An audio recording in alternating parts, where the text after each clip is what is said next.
My cousin says this beach house was Grandma's gift to the entire family, the sheriff's deputy told me as I stood outside the front door of the home I had legally purchased 3 years earlier. Inside, nearly 30 relatives were celebrating, while Mason Carter proudly held up a stack of real estate documents he claimed proved I had never been the true owner. Then I spotted a closing binder on my dining table.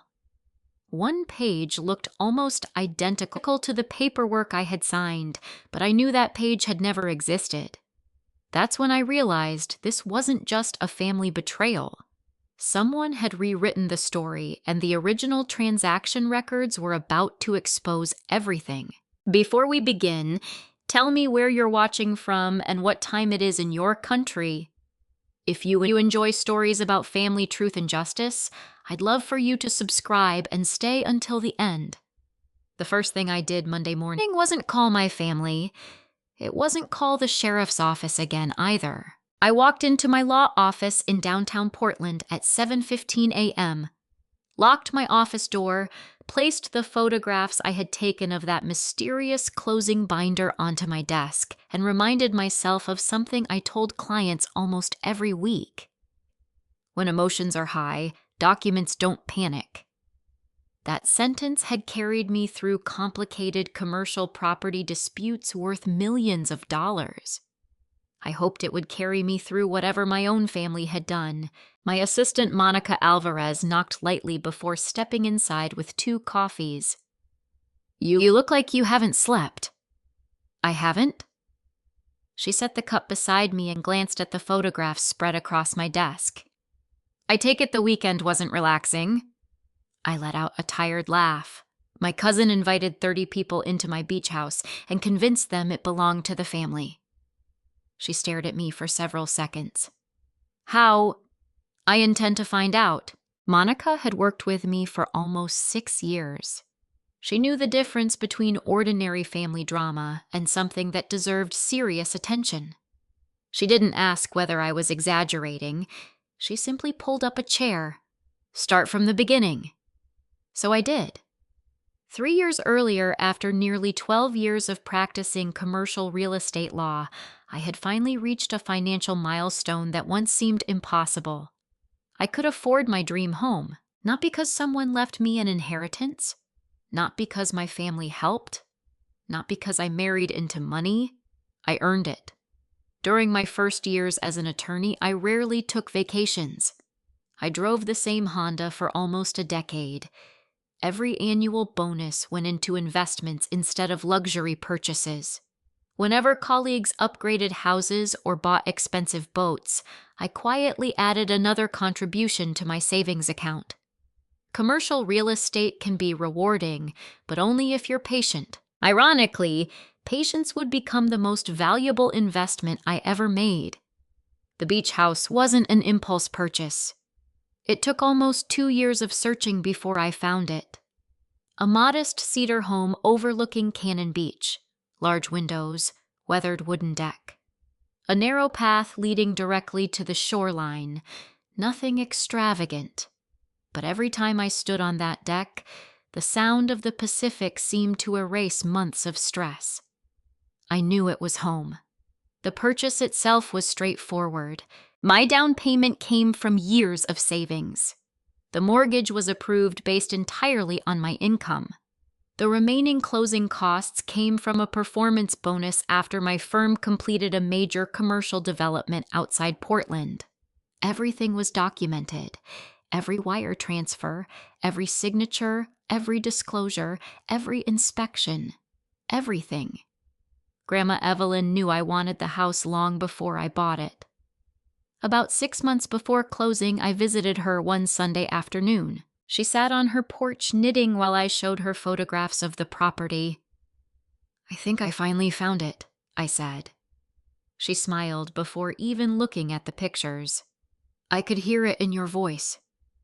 After flipping through the photographs, she handed them back. It's beautiful. I still don't know if I should do it. Why not? It feels like too much.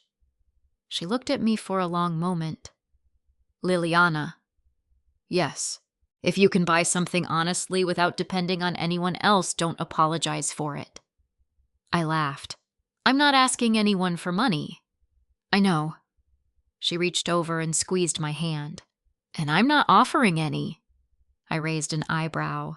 You aren't? She smiled. No. I couldn't help laughing. Harsh. No, sweetheart. She gently patted my hand. I've helped plenty of people in this family. Sometimes too much. She looked toward the ocean beyond her porch. But this? She tapped the photograph of the beach house. This should be yours because you earned it. Not because someone gave it to you. I never forgot those words. Looking back, I realized Grandma had spoken with unusual certainty, almost as if she already knew one day someone might claim otherwise. After I bought the house, I invited family several times.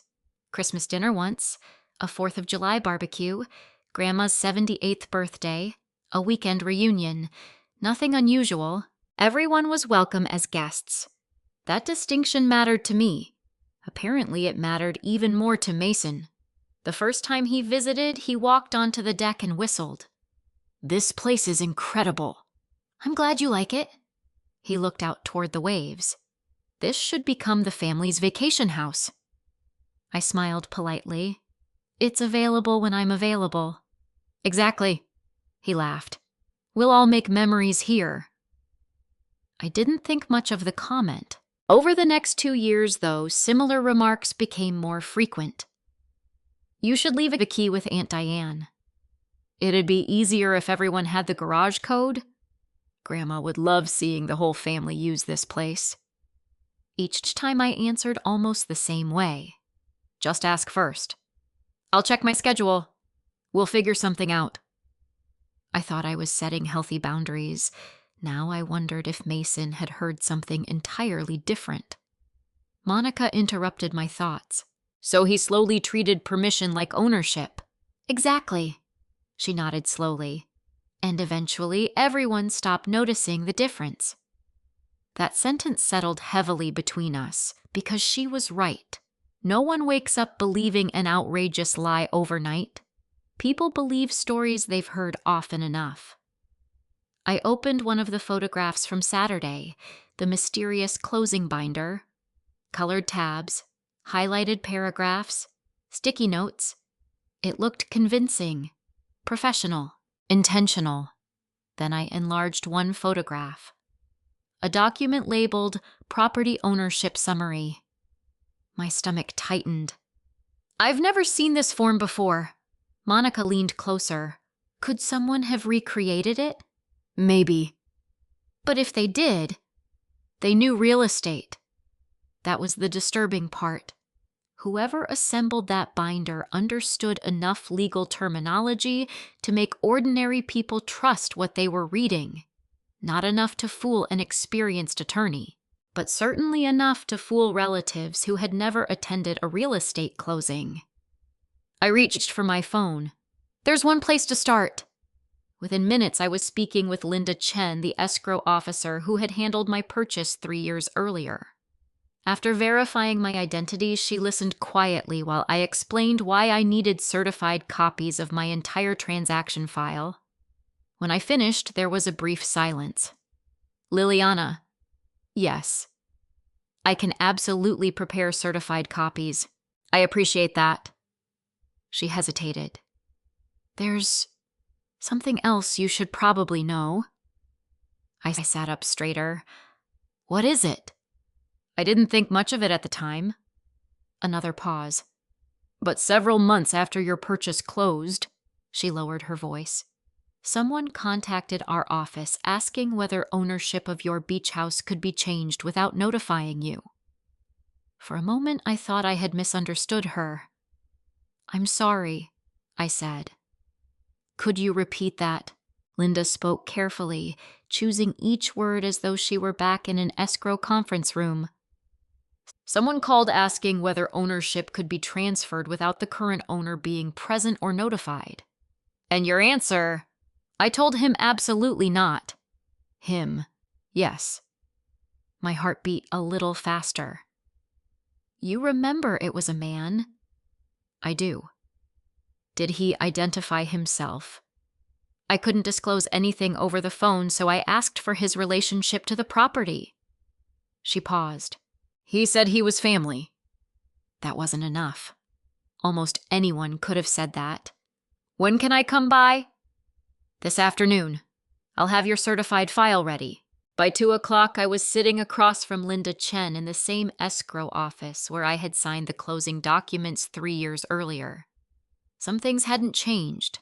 The reception desk, the framed photographs of Oregon coastline properties. Even the conference room still had the same oval table where I had initialed dozens of pages while dreaming about mornings overlooking the Pacific. Linda entered carrying a thick accordion file. This is everything. She placed it gently in front of me. The purchase agreement. She slid one document across. The wire confirmations. Another. The lender instructions. Another. The title commitment. Another. One by one, she organized the paperwork exactly as it had existed on closing day. Nothing looked unfamiliar. Nothing had been added. Nothing had disappeared. Eventually, she opened a separate folder. This isn't part of your transaction. I looked up. What is it? My office keeps internal communication logs. She turned one page toward me. There. A handwritten notation. Caller requesting information regarding post-closing ownership modification, date, time, employee initials. I read farther. Advised legal owner must execute any transfer documents. No exceptions. Below it was another line. Caller identified himself as cousin. I swallowed. Does it include his name? Linda nodded. It does. She rotated the page completely. Mason Carter. I stared at the words for several seconds. Not because I was surprised, because seeing suspicion become fact felt strangely heavy. He wasn't trying to buy the property, Linda said quietly. He wanted to know whether ownership could simply be adjusted. I almost laughed. Not because it was funny, because it was unbelievable. Did he ever come in? No. Did anyone prepare documents? No. Did anyone discuss transferring ownership? No. She folded her hands. The conversation ended once he realized we couldn't help him. I thanked her before requesting certified copies of every relevant record. She stamped each page, signed every certification, placed everything into a sealed envelope. If this ever becomes litigation, she said, these will matter. I hope it doesn't. She gave me a sympathetic smile. So do I. Instead of driving home, I headed toward the Clatsop County Recorder's office. People often misunderstand how property ownership works. Movies make it seem as though someone can dramatically reveal a hidden deed tucked inside a desk drawer. Real life isn't like that. Every legitimate transfer of real estate ownership is recorded with the county. If ownership changes, there's a public trail. You can't quietly rewrite history. That's exactly why I wanted the official record. The records clerk greeted me with a polite smile. What can I help you with today? I'd like the complete recording history for this property. She searched the address. After several minutes, she printed a report. I reviewed every recorded document. Warranty deed, mortgage, reconveyance filings, tax updates, routine county records, nothing else.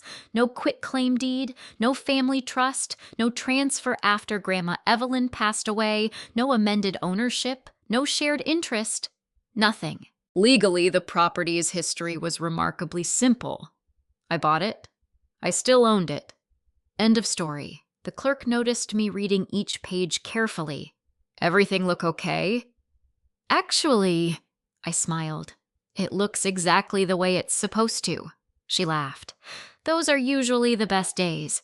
I was halfway back to Portland when my phone rang. Aunt Diane. I considered ignoring it. Instead, I answered. Hi, Diane? Her voice was unusually cold. So this is really happening. What is? People are saying you've been interviewing lawyers. I am a lawyer. You know what I mean. I kept my eyes on the highway. I'm gathering information. For what? So I understand what's happening. She sighed dramatically. Liliana, you're turning paperwork into a family war. No, Mason says. I know what Mason says. He only wants everyone together. I wanted that too. Then why are you making this so difficult? I tightened my grip on the steering wheel. Diane. Yes. Did Grandma Evelyn ever tell you she gave me the house? Silence. Finally, she answered. Not directly. Then who told you? Another pause. Mason. When? I don't remember. Was Grandma there? She hesitated. I don't think so. I asked another question.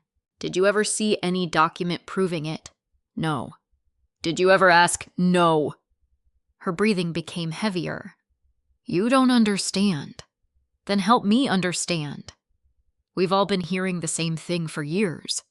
Years. That word stayed with me long after the call ended. Years. Once I started looking backward, I couldn't stop seeing it. Thanksgiving dinner. Mason laughing. Good thing Lily bought Grandma's beach place so the whole family can enjoy it. Nobody corrected him. Christmas. Someone asked where next summer's reunion should be.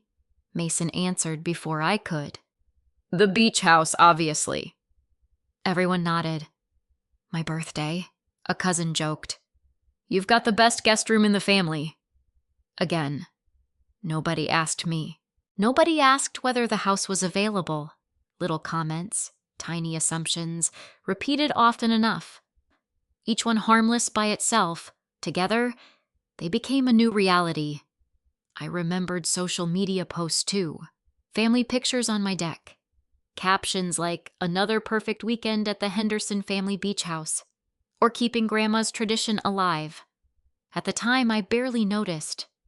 Now I realized those captions weren't innocent. They were evidence.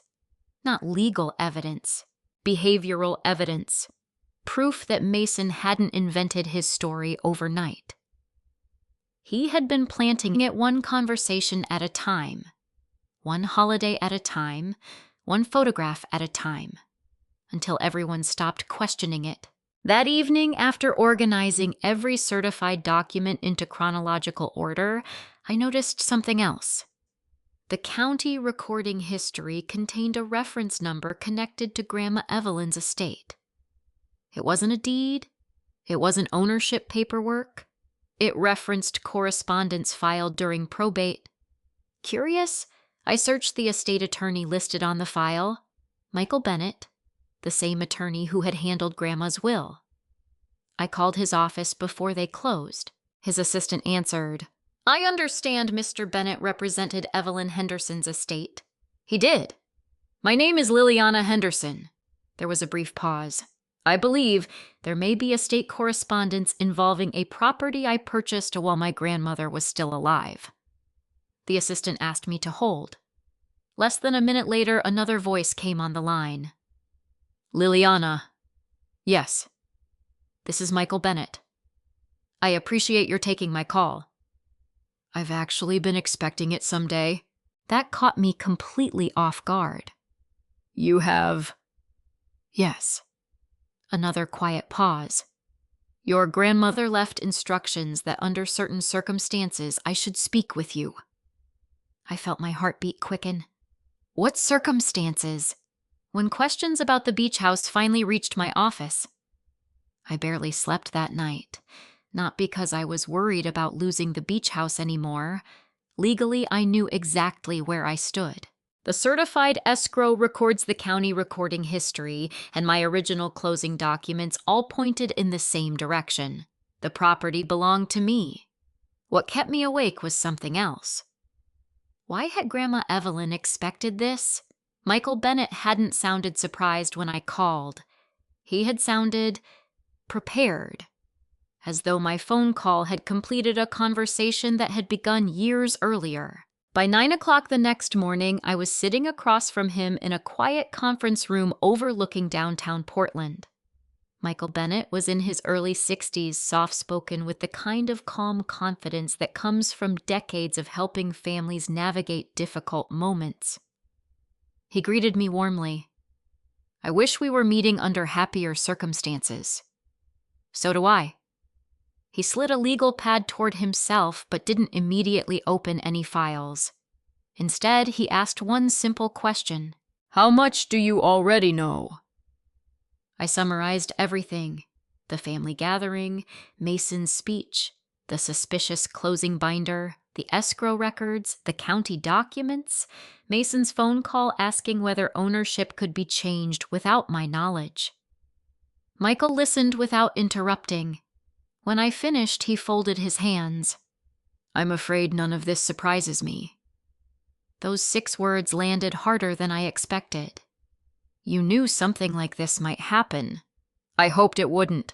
He stood, walked to a locked filing cabinet, and removed a slim envelope with my name written across the front in familiar handwriting. For a second, I couldn't breathe. Grandma's handwriting. She had always written in dark blue ink with neat, careful cursive.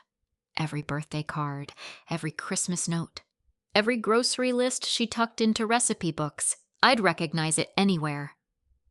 Michael placed the envelope in front of me. "She instructed me not to deliver this unless questions about your ownership of the beach house ever became a serious family dispute." I looked at the envelope. "So she expected there would be one." He nodded slowly. "She worried there could be." My fingers hesitated before opening it. Inside was a handwritten letter spanning 4 pages. At the top she had written, "My dearest Liliana." The first sentence made my eyes sting. "If you're reading this, then someone has tried to convince you that your hard work belongs to everyone except you." I stopped reading. My grandmother had written those words years before she passed away. She had seen something I hadn't. I continued. "I want you to remember something clearly. The beach house was never my gift to you. It was your gift to yourself." Tears blurred the page. She continued explaining why. She wrote about watching me work through law school while classmates traveled during breaks. She remembered the apartment with the leaking ceiling where I lived during my first years as an attorney. She mentioned the old Honda I refused to replace because I wanted financial freedom more than appearances. She even remembered how many weekends I had skipped family trips because I was preparing for trial. "People often think success appears suddenly. I watched yours arrive one ordinary day at a time." I smiled through tears. That sounded exactly like her. She had never admired flashy accomplishments. She admired consistency. I kept reading. Several people asked me why I didn't simply buy the beach house and leave it to the family. My answer never changed. Shared ownership among people who expect different things eventually destroys both the property and the relationships. I loved my family too much to leave them that burden. I lowered the letter. Everything she wrote made sense. I had seen commercial properties tied up in lawsuits between siblings who hadn't spoken in years. Vacation homes were often the worst. Everyone wanted access. Few wanted responsibility. Michael quietly poured 2 glasses of water while I continued reading. The next paragraph was even more personal. "You once apologized for buying a house that some relatives could never afford. Please don't ever apologize for building a life honestly. Generosity should always be your choice. It should never become someone else's expectation." I remembered that conversation. I had almost forgotten it. The week before closing, I worried that owning a beach house would make certain family members uncomfortable. Grandma had laughed gently. "You aren't buying a trophy. You're buying peace." Now I understood what she meant. The final page contained something that made me stop again. "There is one member of our family I worry about more than the others." I slowly read the next sentence.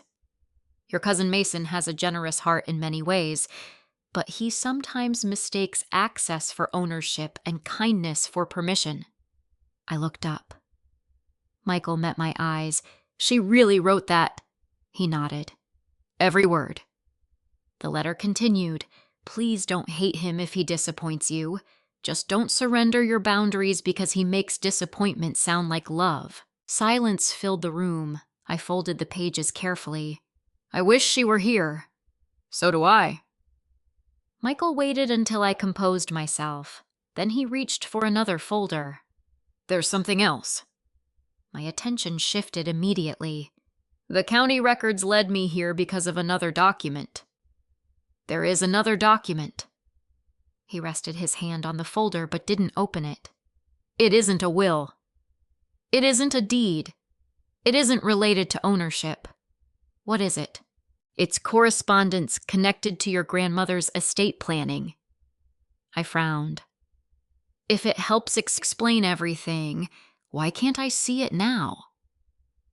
Because it mentions multiple beneficiaries and confidential discussions. So what's stopping you? Professional responsibility. He spoke with the same calm tone he had maintained all morning. Your grandmother gave me specific instructions about when it could be released, and those instructions haven't been met. They're very close. I leaned back. You're killing me, Michael. A faint smile crossed his face. I know. What exactly are you waiting for? He opened his calendar. I've already contacted another party who needs to receive notice first. Mason. I can't answer that. Another family member. I can't answer that either. I sighed. You're remarkably good at keeping secrets. I've had 40 years of practice. Despite everything, I laughed. It felt strange, almost inappropriate. But Grandma would have appreciated it. She hated when difficult conversations became dramatic. She believed calm people made better decisions. Michael became serious again. I can tell you one thing. What? The document doesn't weaken your position. It strengthens it. Considerably. Then why wait? Because when you finally read it, he closed the folder gently, there won't be any room left for misunderstanding. I stared at the unopened file.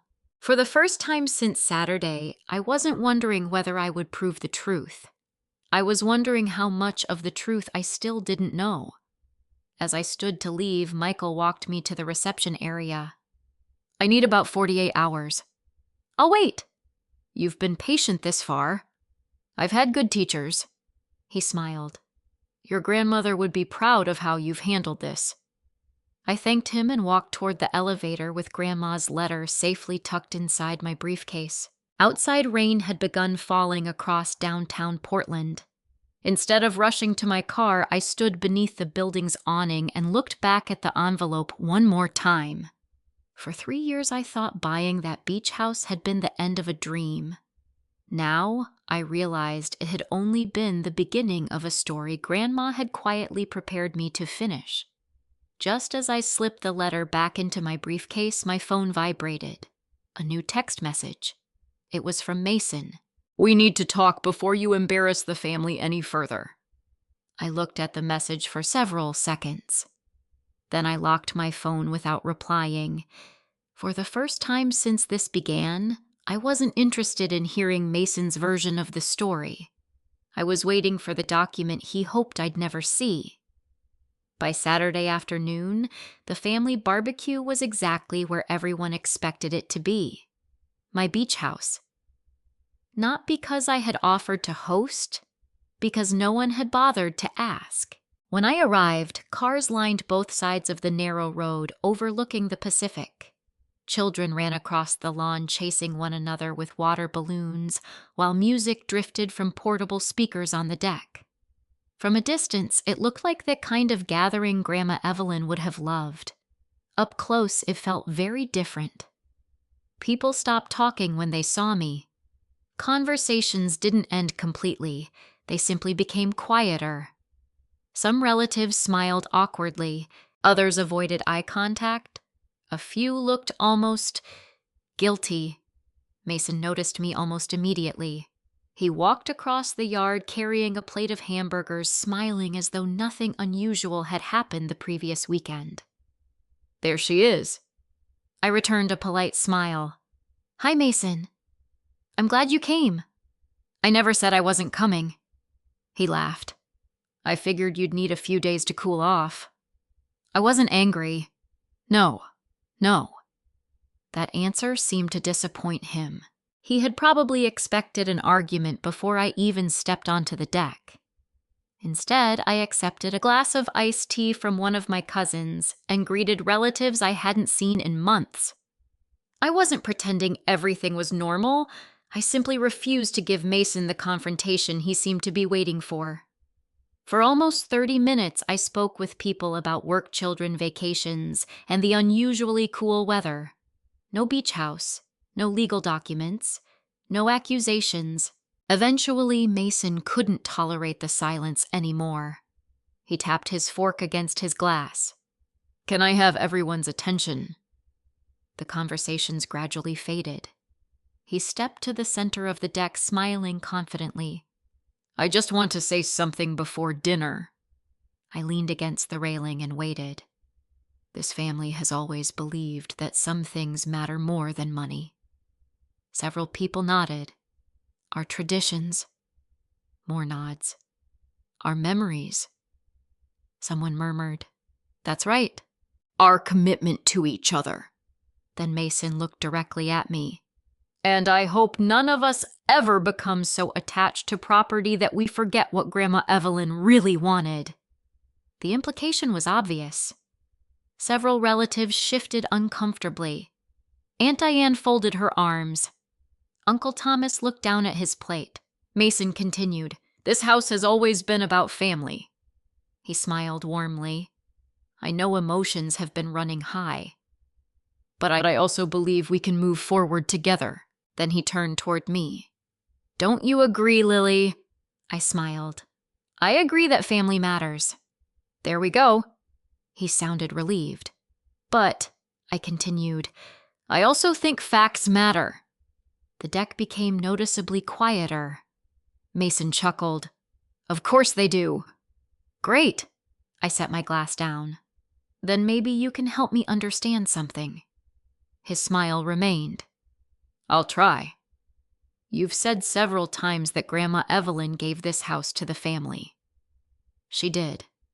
"When?" He answered immediately. "A few years before she passed." "What year?" He hesitated for the first time. "I don't remember the exact year." "That's okay." I smiled pleasantly. "Approximately? Maybe the year before you bought it." "Interesting.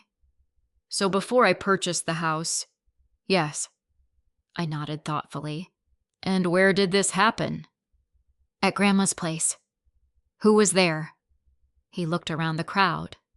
"Most of us." I glanced toward Aunt Diane. "Diane?"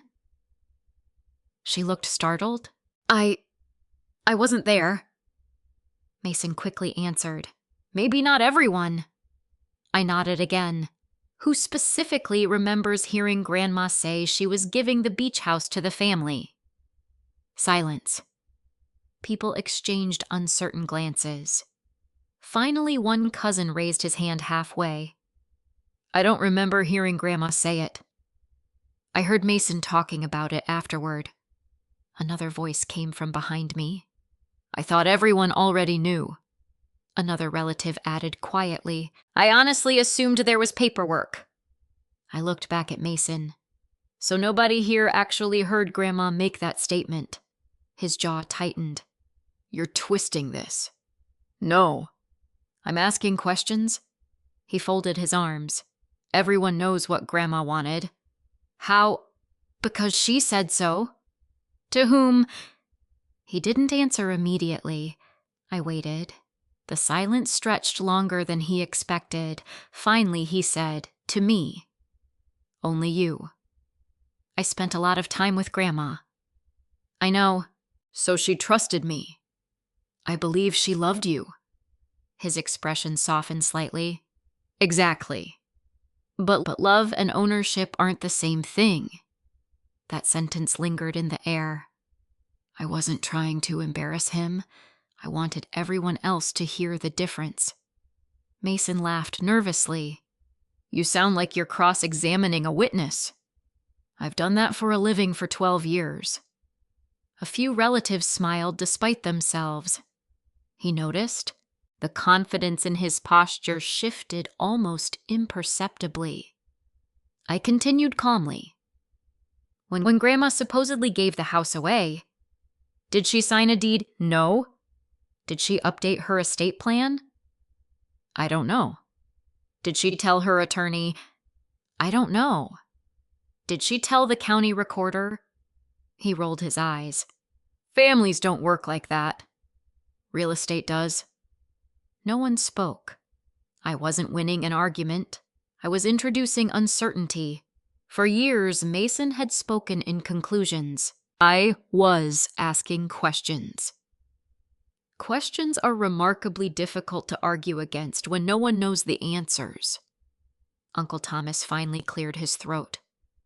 I always assumed everything had been handled legally. So did I, another cousin admitted. Aunt Diane looked toward Mason.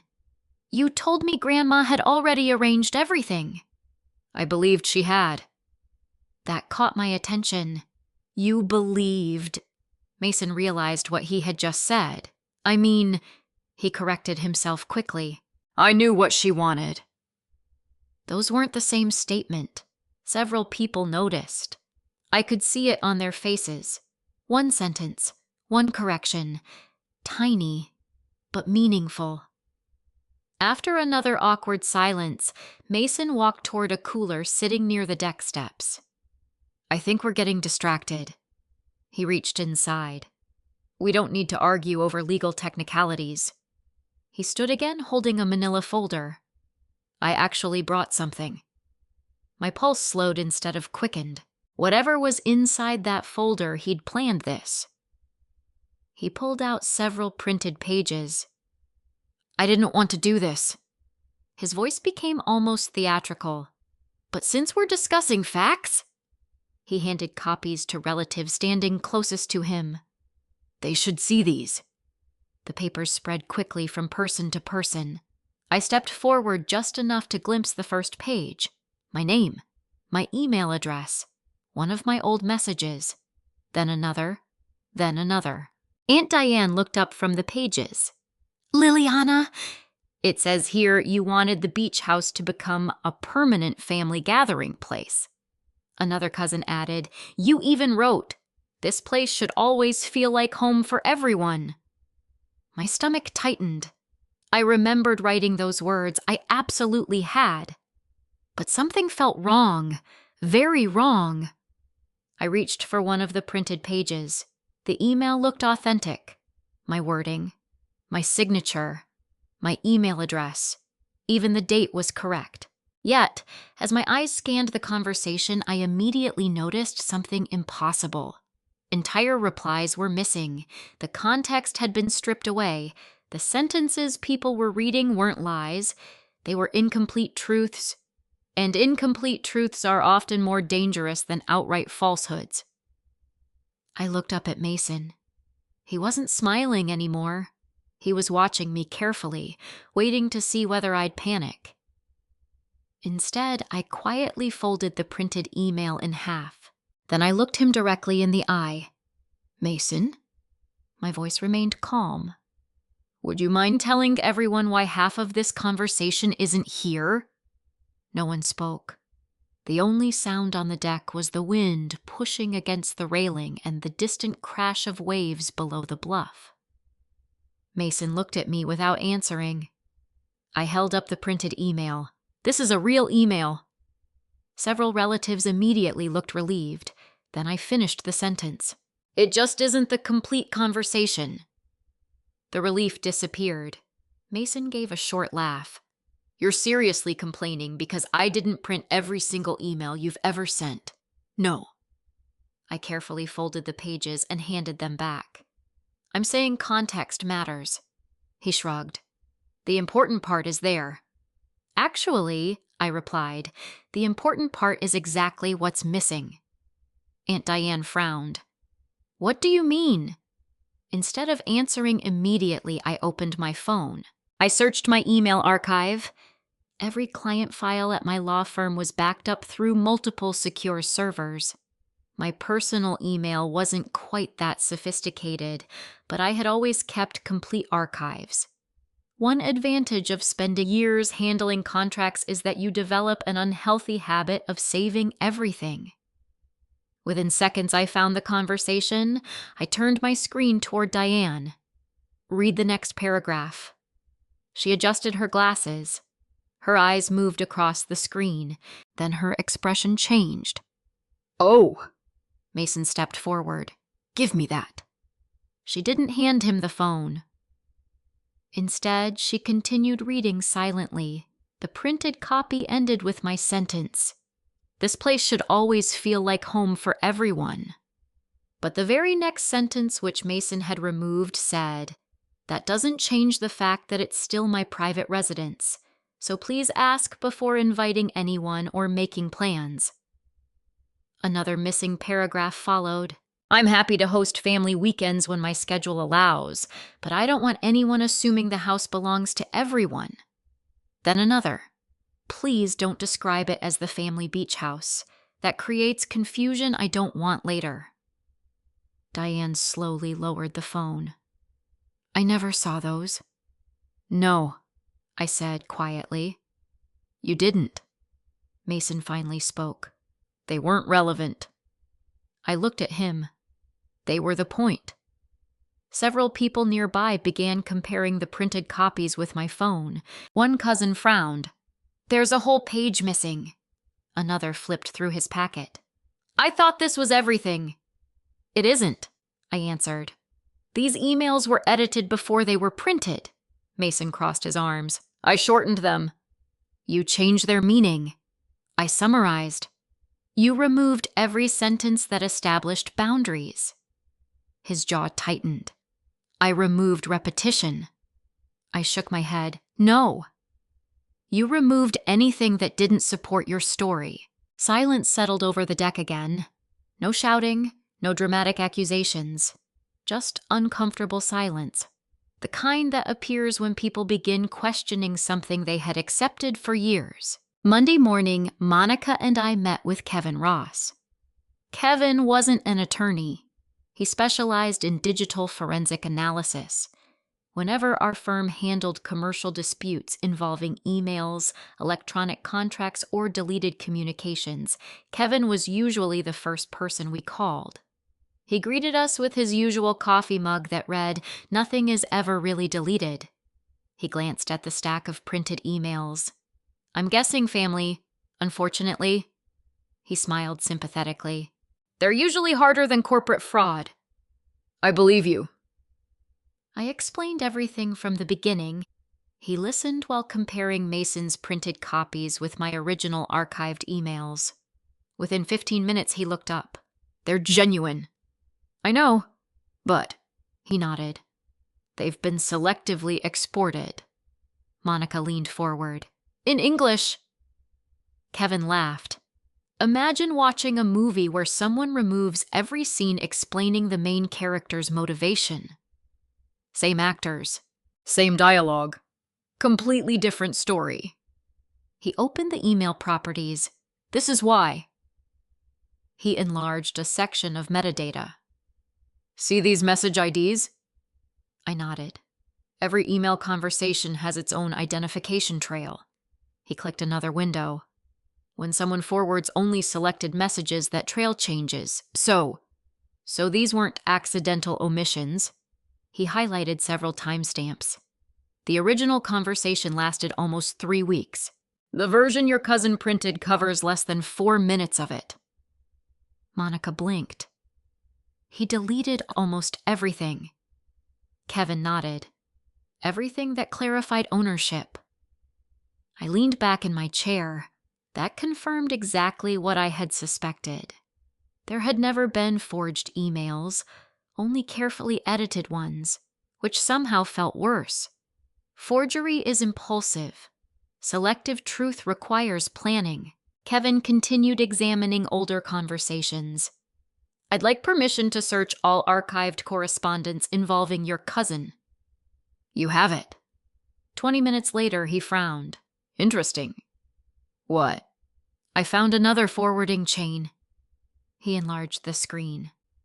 Unlike the others, this one hadn't been edited. Apparently, Mason had forgotten it existed. The email wasn't sent to me. It had been sent to another cousin nearly 2 years earlier. The subject line read, "Summer at the beach." Kevin clicked it open.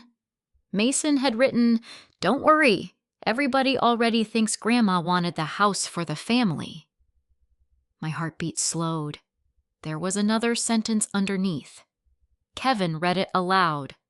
If enough people believe it now, Liliana won't fight everyone later. No one in the room spoke. I read the sentence again, then again. There was no misunderstanding, no missing context, no incomplete paragraph, no editing. Just one clear statement. If enough people believe it now. Not if it was true. If people believed it. Monica finally whispered, "Oh my God!" Kevin scrolled farther. Another cousin had replied. "Are you sure Lily knows that's the plan?" Mason answered less than 5 minutes later. "She doesn't need to. By then it'll just feel normal." The room became very still. I looked away from the monitor. Not because I was shocked anymore, because I was disappointed. 3 years. 3 years of repeating the same story. 3 years of turning invitations into expectations. 3 years of allowing people to think my generosity had erased my ownership. It hadn't happened by accident. It had been intentional, slow, patient, calculated. Kevin broke the silence. "I don't think this helps him. No." I took a deep breath. "It doesn't." He printed the email together with its metadata server information and authentication report. Then he signed the forensic certification. "If this ever goes to court, I'd be comfortable testifying that these are authentic archived records." I accepted the folder. Hopefully it won't come to that. "It rarely starts there." He gave me the thoughtful look. "But once people realize documents exist, they usually become more interested in settling." That afternoon, Monica organized every piece of evidence across the conference table. The certified escrow records, county ownership history, Grandma Evelyn's handwritten letter, complete email conversations, metadata reports, digital forensic certification, Mason's forgotten message. One timeline connected perfectly to the next. There were no gaps, no contradictions, no lucky discoveries, just patient documentation. Monica stepped back and looked at the table. "I've worked for you a long time." "So have you." "I've never seen a family dispute documented like a commercial litigation file." I smiled faintly. "Neither have I."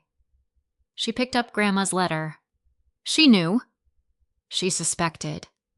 "I think she knew." I wasn't sure. Maybe Grandma had simply understood people better than I did. She had seen entitlement growing while I still saw enthusiasm. She had recognized manipulation while I still believed everyone shared the same understanding. The phone on my desk rang. Monica answered. "It's Michael Bennett." I took the receiver. "Michael." "I've completed everything I needed." My heart skipped. "So the document is ready?" "Yes."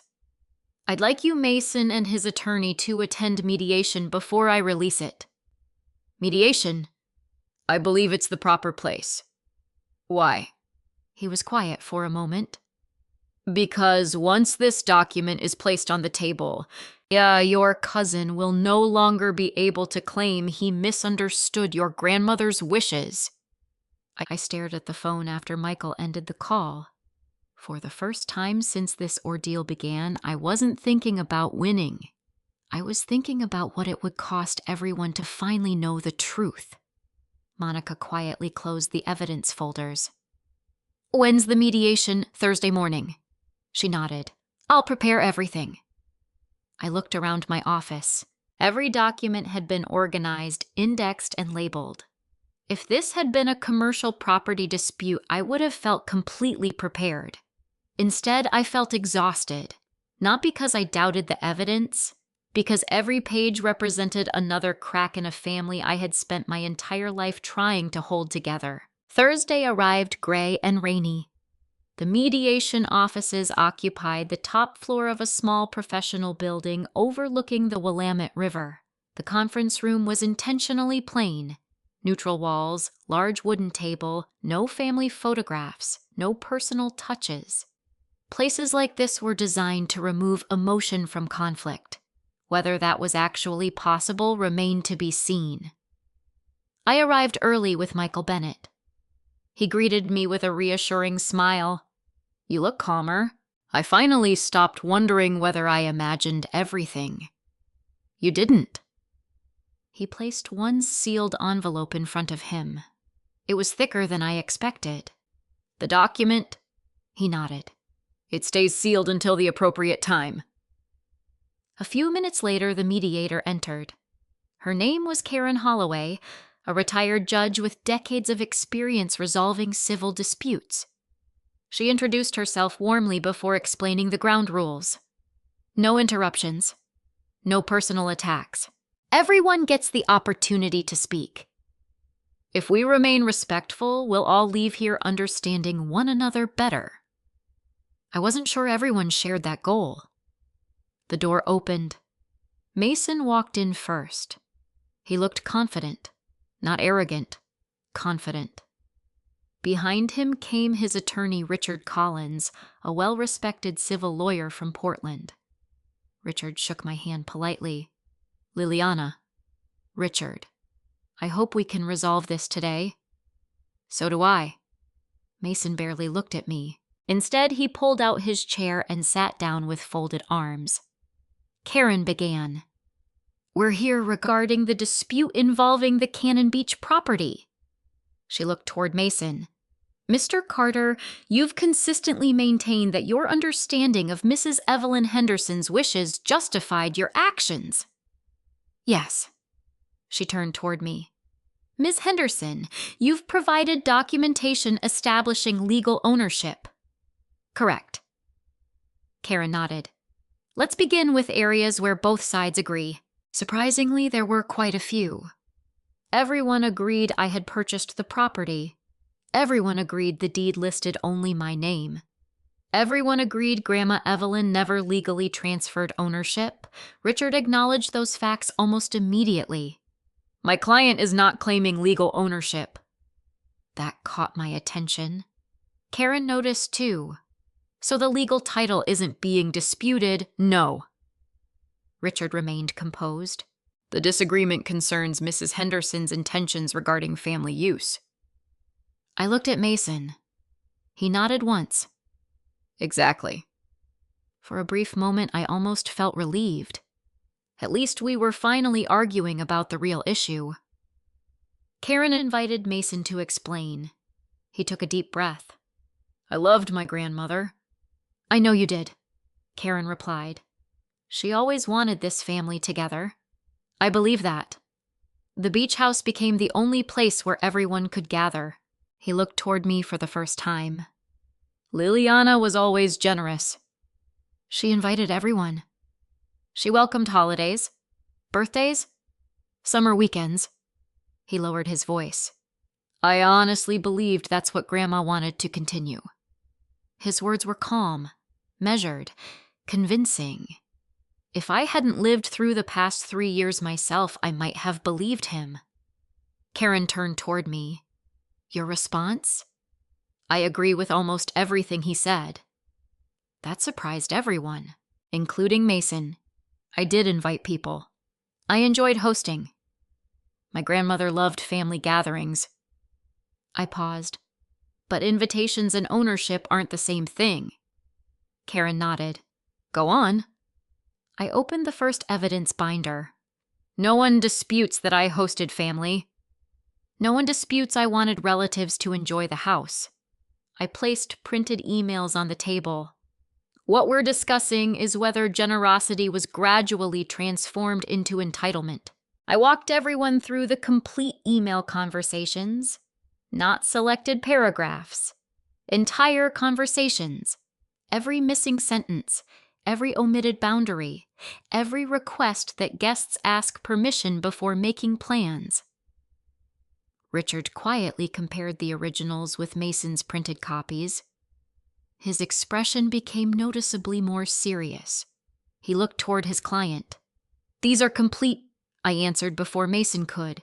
"They're archived server copies with forensic verification." Kevin's certification sat beside them.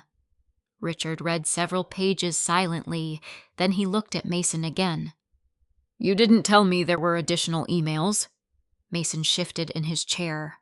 "They weren't important." Richard didn't answer immediately. Instead, he continued reading. The room remained silent for nearly a full minute. Finally, he placed the papers down. "I understand." His voice had changed. It wasn't hostile. It was cautious. Karen noticed. "Mr. Collins, I believe the omitted portions substantially change the meaning of the conversations." Mason looked frustrated. "They don't change what Grandma wanted." Michael Bennett spoke for the first time. "Actually," everyone turned toward him, "that's exactly why we're here." He placed Grandma Evelyn's handwritten letter in the center of the table. Karen asked, "May everyone review it?" Yes. One by one, copies were distributed. No one spoke while reading. I watched expressions change around the room: curiosity, sadness, recognition, then silence. Diane wasn't present at the mediation, but I imagined what she would have felt reading the words Grandma had written. "The beach house was never my gift to you. It was your gift to yourself." Karen quietly finished the last page. "This is remarkably clear." Michael nodded. "It reflects Mrs. Henderson's intentions." Mason remained silent.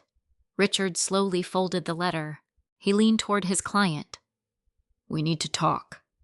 Mason whispered something I couldn't hear. Richard answered quietly. Then he looked across the table. "My client acknowledges this letter exists, but he believed there were other conversations that reflected Mrs. Henderson's wishes." Michael rested one hand on the sealed envelope. "There were." Mason immediately looked up. For the first time all morning, I saw genuine uncertainty in his eyes. Michael continued, "I've waited until now because this document involves confidential estate communications." Karen nodded. "You may proceed." Michael carefully broke the seal. He removed several typed pages. "This memorandum was created during Mrs. Evelyn Henderson's estate planning meetings." He handed copies around the table. Unlike the handwritten letter, this wasn't emotional. It was factual, dated, signed, prepared during confidential legal consultations. Michael pointed to one paragraph. "I'd like everyone to read this section." Silence filled the room once again. Then Karen quietly read it aloud. "My grandson Mason often assumes that repeated invitations create permanent rights. I worry he confuses generosity with ownership. If questions ever arise regarding Liliana's beach house, she should never feel guilty for protecting what she purchased herself." The room froze. Nobody moved. Nobody spoke. Karen continued reading. "Family harmony built on pressure is not harmony at all. No one should ask Liliana to sacrifice legal ownership simply because saying no becomes uncomfortable." Richard slowly removed his glasses.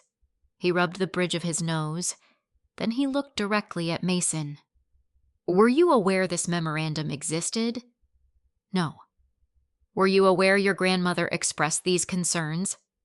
Mason stared at the pages. His shoulders seemed smaller now. He stopped. Karen waited patiently. Finally, he looked up. His voice was barely above a whisper. I always knew Liliana legally owned the house. No one reacted. The sentence hung in the room by itself. Karen asked carefully, so I continue telling people otherwise? Mason closed his eyes for a moment. When he opened them again, they were no longer filled with confidence. They were filled with something much heavier. I thought, he swallowed hard, if everyone believed the house belonged to all of us, he looked down at the memorandum, then eventually it would. No one spoke after Mason's admission, not even his attorney. The room remained completely still, as though everyone needed a moment to understand what they had just heard. Karen Holloway finally broke the silence. Mr. Carter? She leaned forward slightly. Did I hear you correctly? Mason nodded without looking up. Yes.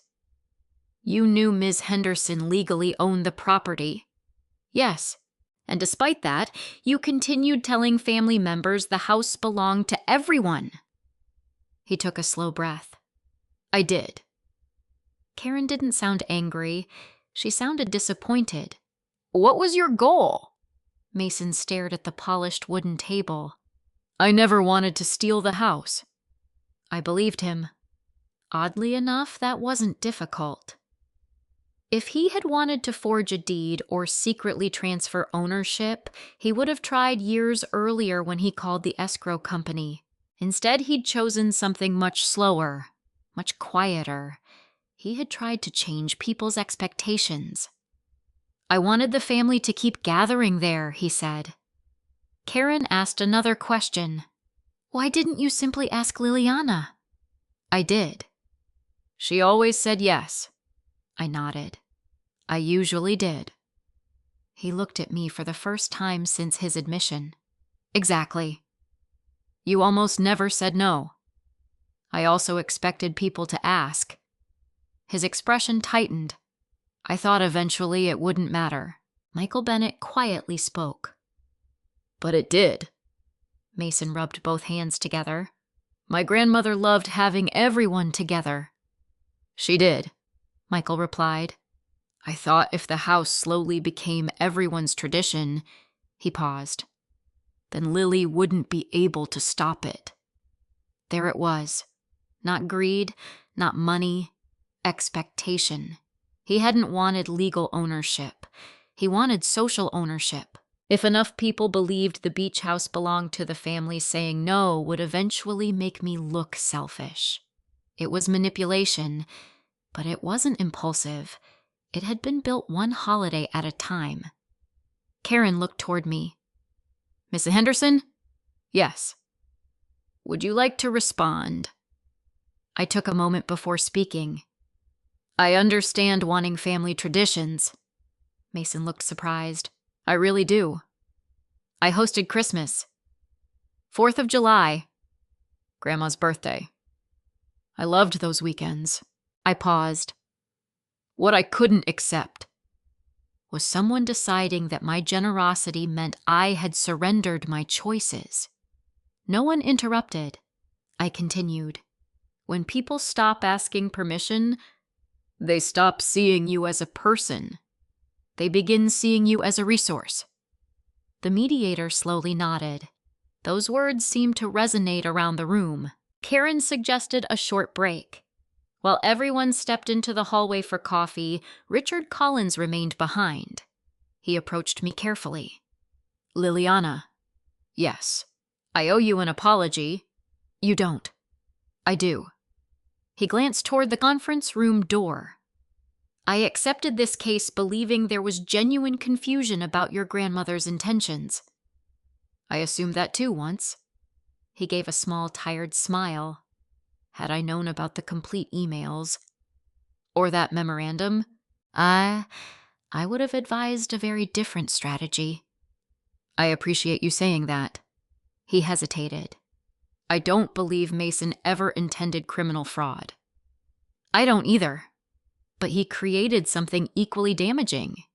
A false family reality. I nodded. Exactly. When mediation resumed, Karen placed a large sheet of paper on the conference table. I'd like us to build a timeline. One event at a time. No opinions. Only facts. Michael began. 3 years ago. Liliana purchases the beach house. Verified by escrow records. County deed, mortgage documents. Karen wrote each item down. Next. Liliana invites relatives for holidays. Confirmed by emails, family photographs, travel receipts. Next. Mason begins referring to the property as the family beach house. Social media posts, witness statements, text messages. Karen added each one. The timeline grew across the page. Then came the email evidence. Complete conversations, edited printouts, missing replies, digital metadata, Kevin's forensic certification. Each document connected perfectly with the next. Nothing contradicted anything else. Finally, Michael placed Grandma Evelyn's handwritten letter beside the estate memorandum. Karen stepped back from the timeline. When you look at everything together, the progression is remarkably clear. She pointed to the first entries. Generosity, then farther down. Assumption, then farther. Expectation. Finally, the last section. Public certainty. Mason stared at the paper. I never noticed it happening. I believed that too. Habits often feel invisible to the people creating them. Near the end of the afternoon, Karen asked one final question. Does anyone here believe Liliana intentionally misled the family? No one answered. She waited. Still nothing. Then she turned toward the other side. Does anyone believe Mason intentionally encouraged an inaccurate understanding? Richard spoke first. I believe the evidence supports that conclusion. Mason closed his eyes. I won't argue with it. Karen nodded once. Thank you. The atmosphere in the room changed. Not dramatically, quietly. People stopped defending positions. They started accepting reality. Just before mediation concluded, there was another knock on the conference room door. Karen opened it. A woman stepped inside carrying a folder. I recognized her immediately. Aunt Diane. She hadn't been scheduled to attend. I hope I'm not interrupting. Karen looked around the room. No. Diane took a slow breath before looking directly at me. I asked whether I could speak. Karen nodded. You may. Diane didn't sit down. Instead, she remained standing. When Mason first told us Grandma wanted the house to stay with everyone, she swallowed. I believed him. She looked at Mason. Not because I heard Grandma say it. Because I wanted it to be true. The room became very quiet. She turned back toward me. Every summer after your grandfather died, your grandmother worried that everyone was drifting apart. We stopped having family vacations. We stopped seeing one another. When you bought the beach house, it felt like those weekends had come back. Tears filled her eyes. I was afraid if I questioned Mason, those memories would disappear again. I understood. For the first time, I truly understood. She hadn't chosen the lie. She had chosen the comfort it provided. I'm sorry. She looked at me with genuine regret. I repeated his story. I defended him. I even told people you were becoming selfish. Her voice broke.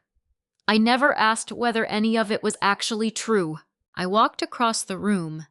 She looked nervous, as though she expected me to reject her apology. Instead, I gently hugged her. Only briefly. When we stepped apart, I said quietly, I appreciate your honesty. I don't blame you for wanting the family together. I just wish someone had asked me before deciding I was standing in the way. She nodded through tears. I know. By the end of the session, Karen summarized the discussion. The ownership dispute is resolved. There isn't one. She looked toward Mason. The remaining issue concerns the consequences of intentionally creating a false narrative that resulted in legal expenses and reputational harm. Richard quietly nodded. We're prepared to discuss settlement. Karen looked at me. Ms. Henderson, you may pursue litigation if you choose. She paused. Based on everything presented today, you also have a meaningful opportunity to resolve this privately. Everyone in the room looked at me. Not with anger, not with expectation, with uncertainty. The decision was mine. I glanced at Grandma Evelyn's letter lying beside the estate memorandum. She had taught me to protect what was mine. She had never taught me to punish people simply because I could. I closed the evidence binder slowly. I'd like one night to think, Karen smiled. I think that's wise. As everyone gathered their papers, Mason remained seated. He didn't try to stop me. He didn't ask for forgiveness. He simply watched me leave the conference room carrying the same briefcase I had walked in with. The evidence had done exactly what I hoped it would. It hadn't humiliated him. It had removed every place left for the truth to hide. I spent the next 24 hours walking the beach instead of reviewing legal strategy. That surprised even me. Normally, when I faced an important decision, I made lists. Pros, cons, financial exposure, legal risks, probable outcomes. This time, none of those mattered as much as a different question. What outcome would actually let me move forward? Winning a lawsuit wasn't the same thing as finding peace. Grandma Evelyn had understood that long before I did. Her letter sat beside me on the porch as I watched waves roll toward shore. One sentence kept returning to me. Generosity should always be your choice, not someone else's expectation. That was the boundary I wanted to protect. Not just the house, the choice. The following afternoon, everyone returned to the mediation office. This time, the atmosphere was completely different. No speeches, no accusations, no dramatic entrances. Only paperwork. Richard Collins spoke first. My client would like to resolve this without litigation. I nodded. So would I. Karen Holloway looked between us. Let's discuss terms. I had already decided what I wanted, not revenge, accountability. They're very simple, I said. Richard picked up his pen. I'm listening. First, Mason reimburses every reasonable legal expense I've incurred because of this situation. Richard nodded. Fair. Second, he sends a written correction to every relative who received the incomplete emails or was told Grandma gave away my property. Mason looked down. I continued. The correction must clearly state 3 things. I counted them on my fingers. 1. The beach house belongs solely to me. 2. Grandma Evelyn never transferred ownership to the family. 3. He knowingly presented incomplete information that created a false understanding. The room remained quiet. Richard looked toward Mason. I recommend accepting those terms. Mason didn't answer immediately. Karen waited. Finally, he spoke. I'll do it. I continued. Third, I slid another document across the table. A permanent guest policy. Richard glanced at it. What is this? Exactly what it sounds like. The policy was only 3 pages long. Simple, clear. Every guest, including family members, would follow the same rules. Visits required an invitation. Dates had to be approved in advance. No duplicate keys, no sharing access codes, no inviting additional guests without permission. No social media posts describing the property as a family-owned home. If someone ignored those rules, future invitations could be withdrawn. Richard finished reading. I don't see anything unreasonable. Karen smiled. Neither do I. She looked at Mason. Any objections? He slowly shook his head. No. I watched him carefully. For the first time since all of this began, he wasn't arguing. He wasn't negotiating. He wasn't trying to persuade anyone. He simply accepted the consequences of choices he'd made over several years. The settlement took another 2 hours to finalize. Every paragraph was reviewed. Every sentence clarified. Every signature witnessed. When it was finished, Karen handed each of us a copy. "Congratulations." Neither of us smiled. This wasn't a victory celebration. It was closure. As everyone packed their briefcases, Mason approached me. "Lily." I looked up. "I'm sorry."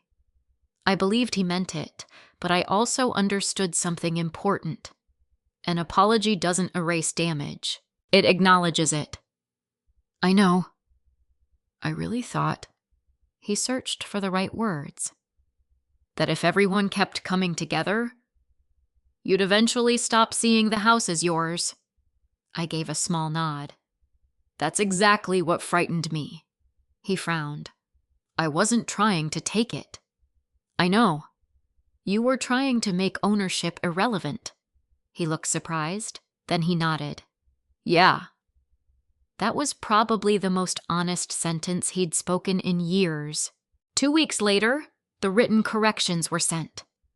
Every adult family member received the same letter. No excuses. No carefully chosen wording. No ambiguity. Mason admitted that Grandma Evelyn had never gifted the beach house to the family. He admitted the emails had been selectively edited. He admitted his assumptions had gradually become statements of fact. He apologized for encouraging those misunderstandings. Several relatives called me afterward. Some conversations lasted only a few minutes. Others lasted nearly an hour. One cousin laughed awkwardly. "I feel pretty stupid." "You shouldn't." "Really?" "You trusted someone you loved." Another cousin admitted, "I honestly thought you were becoming selfish." "I know. I'm sorry." "I appreciate that." One by one, the tension I'd been carrying for months began lifting. Not because everyone suddenly agreed with me, because the uncertainty was gone. Truth has a remarkable ability to simplify complicated relationships. Not every conversation ended well. One uncle insisted the whole situation had been blown out of proportion. Another relative complained that written permission for family visits felt too formal. I listened politely. Then I answered the same way every time. Those boundaries aren't negotiable. No anger, no lengthy explanations, no debates, just one calm sentence. Eventually, the complaints stopped.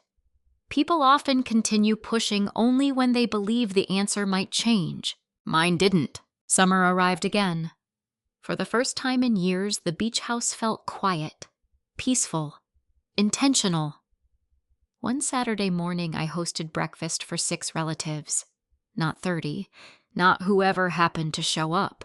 Just 6 people I genuinely wanted to spend time with. We drank coffee on the deck while children searched for seashells below. Nobody talked about ownership. Nobody joked about the family beach house. Nobody assumed next month's visit was already scheduled. Before leaving, my younger cousin Emma lingered near the front door. She had recently graduated from college and started her first job. "Lily." "Yeah. I wanted to thank you." "For breakfast?" She smiled. "For something bigger." I waited. "I used to think setting boundaries meant you didn't love people." She looked toward the ocean. "Now I think it might mean the opposite." I smiled. "What changed your mind?" She shrugged. "You never stopped inviting people. You just stopped letting people invite themselves." I laughed softly. "That's a pretty good summary. I've started doing that at work." "You have?" "My manager kept giving me everyone else's projects. And I finally said no." "How did it go?" "Terrifying." We both laughed. "But," she smiled proudly, "they respected me more afterward." Grandma Evelyn would have loved hearing that. Boundaries rarely teach only one person. Late that afternoon, after everyone had gone home, I locked the front door and walked onto the deck. The house was quiet again. Not empty, peaceful. The ocean looked exactly the same as the day I bought the property. The same waves, the same gulls, the same salt air. Only I had changed. My phone buzzed. The return address surprised me. Mason Carter. Not an email, not a text. A handwritten envelope had arrived in my mailbox. I turned it over in my hands. There was no return note, no explanation, just my name written across the front. I didn't open it immediately. Instead, I watched the sun disappear beneath the horizon. Some letters change legal disputes. Others change people. For reasons I couldn't yet explain, I had a feeling this one might do both. Fan 10. I didn't open Mason's letter until the following morning. Not because I was afraid of what it said, because I wanted to read it without anger. The ocean was calm that Sunday.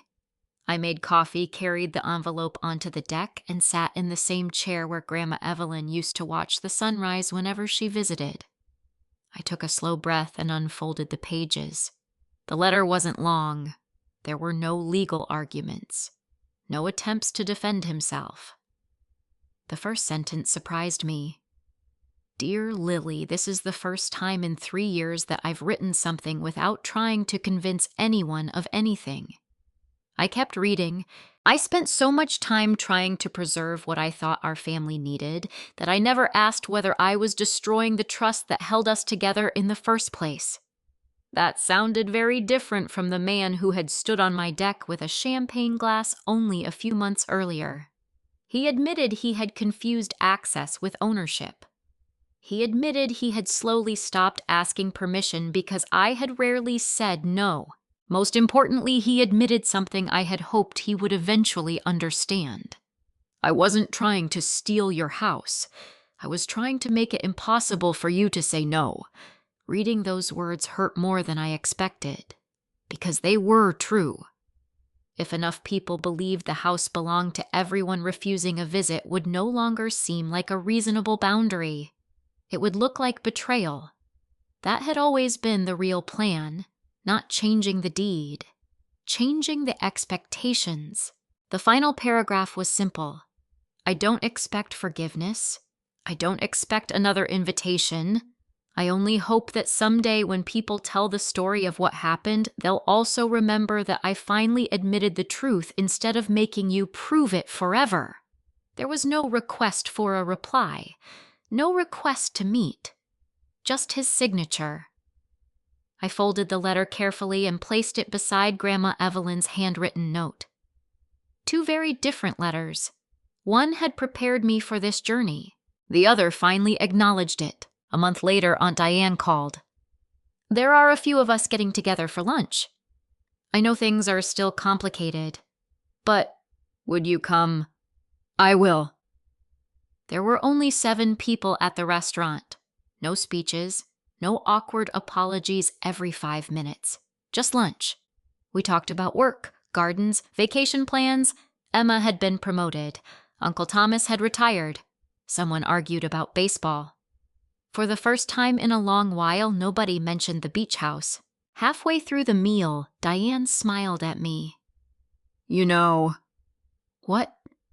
I was expecting this to feel uncomfortable. So was I. It doesn't. I looked around the table. It feels honest. She nodded. I think that's the difference. So did I. Nothing had returned to the way it used to be, and that was probably a good thing. The old version of our family had depended on assumptions, guilt, and avoiding difficult conversations. The new version wasn't perfect, but it was real. As summer came to an end, I made one final decision. I changed nothing about the guest policy. Not one sentence. Family members still needed invitations. No duplicate keys, no surprise visits, no treating my home as a shared vacation property. Some people assumed that meant I hadn't forgiven Mason. They were wrong. Forgiveness and access are not the same thing. I could sincerely hope he built a better future without handing him the keys to my front door. Healthy boundaries aren't punishments. They're responsibilities, especially after trust has been broken. Nearly a year after everything began, I hosted another gathering at the beach house. This time it looked very different. A handful of relatives, close friends, children building sandcastles below the bluff. Laughter floated through open windows while dinner cooked in the kitchen. No one arrived unexpectedly. No one assumed they could stay another week. Everyone asked before making plans. Oddly enough, the house felt more welcoming than it ever had before, because every person there had been invited, not obligated, not expected, chosen. As the evening sun settled over the Pacific, Emma joined me on the deck. Grandma would have loved today. I smiled. I think she would. Emma looked toward the waves. Do you ever regret fighting back? I thought about that question carefully. I didn't fight back. She looked puzzled. You didn't? I shook my head. I protected something I worked for. There's a difference. She smiled quietly. I hope I remember that. I think you will. Before leaving that night, I unlocked a small drawer inside the living room cabinet. Inside were 2 envelopes. Grandma Evelyn's letter, Mason's letter. I placed them side by side, not because they carried equal weight, because together they reminded me of something important.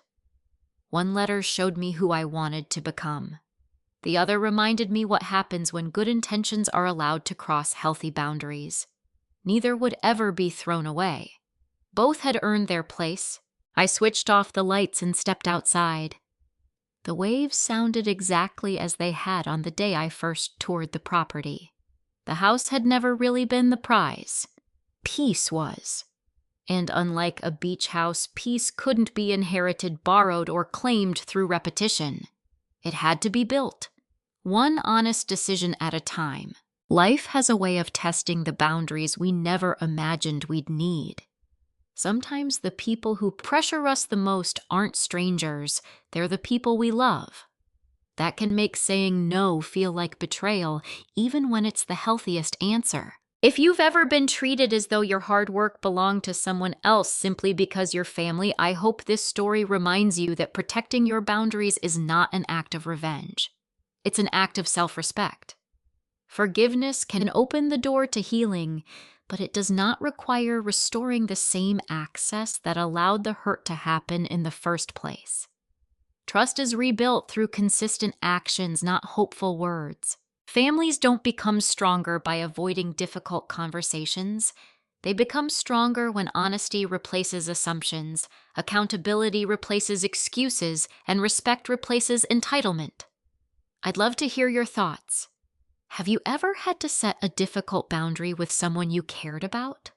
Share your experience in the comments. Your story may encourage someone else who needs to hear they're not alone. If you enjoyed this journey, please consider subscribing for more stories about resilience, justice, healing, and the quiet strength it takes to protect your peace. This is a fictional story created for entertainment, education, and reflection.